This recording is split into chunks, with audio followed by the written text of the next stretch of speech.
Era un miércoles cualquiera cuando mi esposo Fernando soltó una noticia inesperada. Le habían asignado un viaje de negocios de una semana fuera del país, dejándome sola en casa por primera vez en años.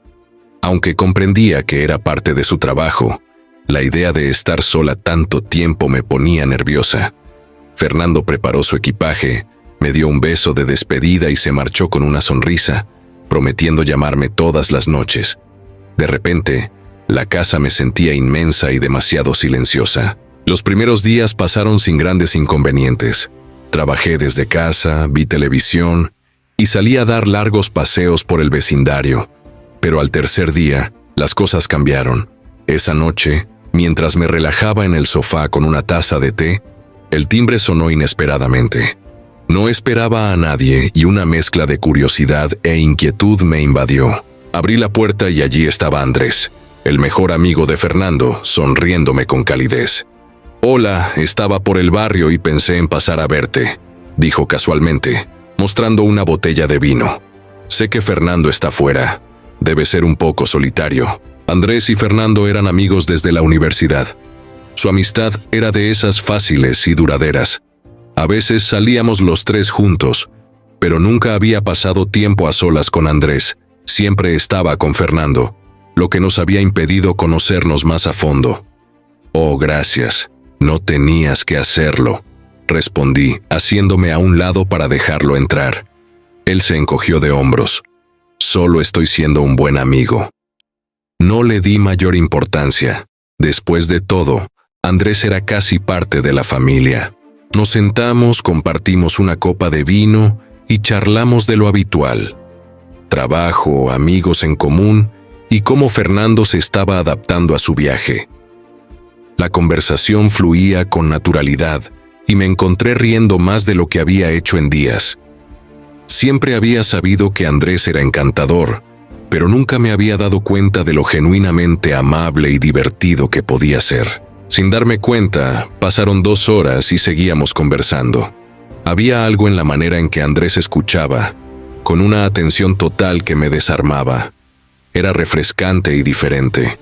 No había sentido una conexión así en mucho tiempo. A medida que avanzaba la noche, Andrés me miró con una intensidad que no había notado antes. No era inapropiada, pero sí distinta. Hubo un instante breve, pero evidente, en el que el ambiente entre nosotros cambió. Ninguno lo mencionó, pero ambos lo sentimos. Decidí ignorarlo, convencida de que era solo mi imaginación. Después de todo, él era el mejor amigo de Fernando y yo su esposa. No había forma de que Andrés cruzara esa línea, ¿cierto? Rápidamente cambié de tema, y al notar que la noche había avanzado lo suficiente, le dije a Andrés que necesitaba irme a dormir. Él sonrió, me agradeció por la compañía y se fue sin demora. Al cerrar la puerta, me quedó una extraña sensación en el aire. No debería sentirme así. A la mañana siguiente me desperté con una sensación extraña. La noche anterior con Andrés seguía en mi mente más de lo que debería. Me repetí que no era nada, solo el efecto de haber tenido compañía en un momento en que me sentía especialmente vulnerable con Fernando fuera. Sin embargo, había una pequeña voz en mi interior que recordaba ese leve cambio en el aire entre nosotros. Me sumergí en el trabajo intentando deshacerme de esos pensamientos, pero estos aparecían en momentos inesperados, mientras preparaba café o cuando miraba el sofá donde habíamos conversado la noche anterior. Lo que más me perturbaba era el hecho de estar pensando en Andrés en primer lugar.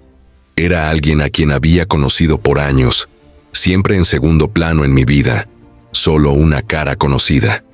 ¿Por qué de repente lo veía de una manera distinta? Por la tarde, no pude resistir la necesidad de hablar con alguien. Llamé a mi amiga Emilia, la única persona que escucharía sin juzgarme. Andrés vino anoche. Empecé, tratando de sonar despreocupada. Andrés, el amigo de Fernando, ¿y a qué vino?, preguntó con curiosidad evidente. Supongo que solo quería ver cómo estaba. Tomamos un poco de vino y hablamos. Fue agradable, pero... ¿Pero qué?, insistió. Suspiré. No lo sé. Hubo un momento, Un momento que no puedo describir. No fue nada, pero se sintió como algo. Emilia guardó silencio por un momento. ¿Y qué hizo él exactamente? Nada, respondí rápidamente. Eso es lo extraño. No fue nada específico. Más bien era como si ambos estuviéramos conscientes de algo que no deberíamos haber notado. Murmuró pensativa. Eso es complicado. Quiero decir, es el mejor amigo de Fernando. Tal vez solo fue el vino hablando. Tal vez, contesté, aunque en el fondo no estaba del todo segura. El resto del día lo pasé intentando no pensar en esa conversación. Pero Andrés parecía estar presente en cada rincón de mi mente. Era absurdo. Solo había sido un buen amigo, y yo estaba exagerando las cosas, porque me sentía sola. Esa noche, mientras cenaba sola, mi teléfono vibró. Era un mensaje de Andrés. Me la pasé muy bien anoche. Espero no haber sido una molestia. Miré el mensaje sin saber qué contestar. Escribí varias respuestas antes de decidirme por una sencilla. Para nada. Fue agradable tener compañía. Unos minutos después llegó su respuesta. Me alegra oír eso. Pensaba pasar mañana otra vez si estás libre. Sin presión, claro. Dudé. Una parte de mí quería decir que no para evitar lo que fuera que esto se estaba convirtiendo. Pero la otra parte, la que había estado sola y aburrida durante días, estaba tentada. No pasaría nada, me dije.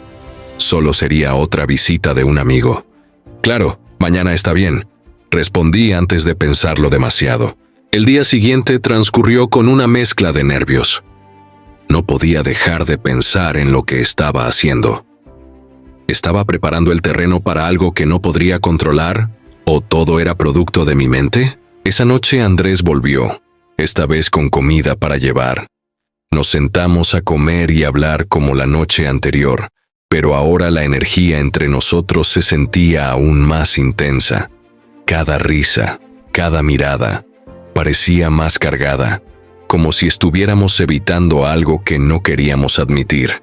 En un momento, lo sorprendí mirándome por un instante más largo de lo normal, y sentí que mi corazón se aceleraba. Aparté la mirada rápidamente sintiendo la culpa apoderarse de mí. Esto es ridículo, pensé. Es el amigo de Fernando, nada va a pasar. Pero cuanto más intentaba rechazar esos pensamientos, más me atraía la idea de dejar que algo sucediera, y eso me aterraba. A medida que la noche avanzaba, se hizo evidente que lo que había comenzado la noche anterior seguía presente.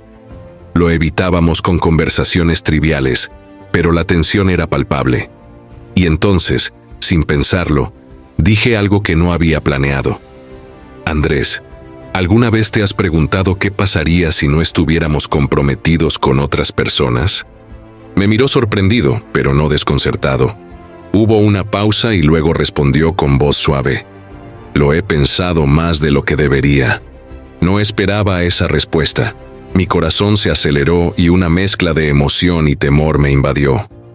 Lo siento, balbuceé. No sé por qué dije eso. Andrés sacudió la cabeza con una expresión seria, pero suave. No te disculpes. Yo también he sentido algo, pero no quiero arruinar nada. Lo que tú y Fernando tienen es sagrado. Sus palabras me impactaron, y me di cuenta de lo cerca que estábamos de cruzar una línea que no tendría vuelta atrás. Asentí, sintiendo el peso del momento. Sí, susurré. Amo a Fernando. Andrés se recostó, exhalando profundamente. Lo sé y lo respeto, pero no puedo negar que a veces es difícil estar cerca de ti. Hay una conexión que no puedo ignorar. Por un largo momento nos quedamos en silencio, ambos procesando la realidad de lo que estaba ocurriendo. Habíamos reconocido algo que ninguno de los dos quería, y ahora no había vuelta atrás. Cuando Andrés se levantó para irse, me miró una última vez. Debería irme antes de que cometamos un error. Asentí sin poder hablar, y lo observé salir. La casa se sintió aún más vacía después de que se fue, y me quedé lidiando con el complicado torbellino de emociones que giraban dentro de mí. A la mañana siguiente me desperté con una mezcla de alivio y preocupación. Parte de mí estaba agradecida de que hubiéramos retomado el sentido, pero la otra parte no podía dejar de pensar en la profundidad de nuestra conversación, en lo cerca que estuvimos de hacer algo que podría haber destruido mi matrimonio. Fernando me llamó esa mañana para contarme sobre su viaje. Su voz era cálida y familiar, pero la culpa seguía carcomiéndome. Lo escuché hablar sobre sus reuniones, sus compañeros de trabajo y cuánto me extrañaba.